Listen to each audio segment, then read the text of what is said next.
Ladies and gentlemen, I present to you another vibrant red colored whipped cream cake with the Eleanor and Avalo character.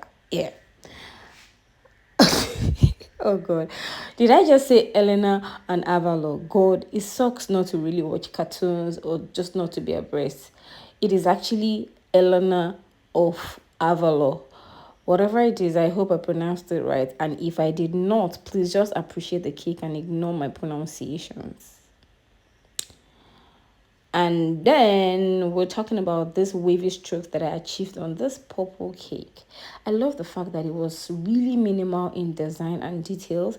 Aside from the wavy strokes, all we had on the top, or sorry, on the sides of the cake were just regular white pale beaded sprinkles, and then we had the butterflies on it. So it was supposed to just be a butterfly themed cake, and then we finished off this design after applying all of the butterflies around the sides and a little bit on the top with the butterfly inspired cake topper as well in purple. I liked it so much.